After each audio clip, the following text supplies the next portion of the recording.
বাড়ি যায় এতক্ষণ দেখছিলেন আমরা কথা বলছিলাম একজন ভিক্ষুকের সাথে। দ্রব্যমূল্যের ঊর্ধ্বগতিতে একটা ভিখারির উপরে যে কি প্রভাব পড়ে এতক্ষণ আমরা সেটাই তুলে ধরার চেষ্টা করেছি। আর মধ্যবিত্ত পরিবারের যে গল্প আমরা শুনছি, ধীরে ধীরে ভিক্ষা দেওয়ার অবস্থাও তাদের থাকছে না। আমি খুবই আশঙ্কাজনক অবস্থা দেখতে পাচ্ছি সামনে, যে মধ্যবিত্ত পরিবারও না, দুদিন পরে এনার পাশে থাল নিয়ে ভিক্ষার জন্য এখানে বসে পড়ে। সেই প্রশ্ন এখন জাতির কাছে রইল। মিলন news24.com আপনাদের সাথে আবার দেখা হবে পরবর্তী কোনো নিউজ। ধন্যবাদ। কাটছো তো ঠিক মতো? ও মাই গড, মিলন ভাই আপনি একটা জিনিস। আমি একটা জিনিস, আর সে কি? হ্যাঁ, কি করছো তুমি? হ্যাঁ, এগুলো গোছাও গোছাও, সুন্দর করে সাজাও।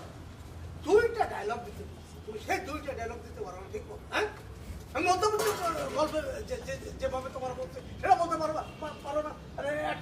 আমি বললাম যে তুমি বলবা যে মধ্যবিত্ত পরিবার ধীরে ধীরে ভিখারির দিকে চলে আসছে, আমাদের পাশে বসবে, তারা বসলে আমাদের ভিক্ষা কমে যাবে, তখন আমরা কি করে খাবো, বেশি ভিখারি হলে আমাদের ভাগে কম হয়ে যাবে। কিছুই বলতে পারো না। কি সুন্দর সিস্টেমটা করে দিলাম। আমি কেমন করছি?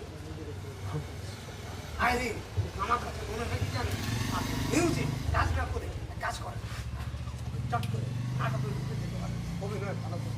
ভাই আর আমার মনে হয় আপনি যদি এখানে রিপোর্টিং না করে আপনি ডিরেক্টর হয়ে যেতেন ভাই। উফ, ও ভাই একটা কথা ভাই, আমি তোর অরিজিনালি ভিক্ষুক না। সাপ করতে সোজা বানাও।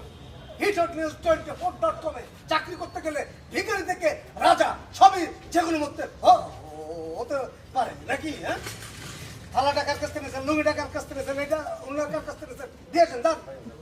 হ্যাঁ, না যান, ওদেরকে 100 টাকা দিয়ে দিন। যান, এটা ভাড়া আছে না, যান চট করে যান। ওহ, ভালো ছিল ভাইয়া। আজকের মতো লাইফটা সেট। বললাম না ফাঁকা মাঠ থাকলে কি হবে, আমি নিউজ এখানে তৈরি করি। আপনি কিন্তু জোস।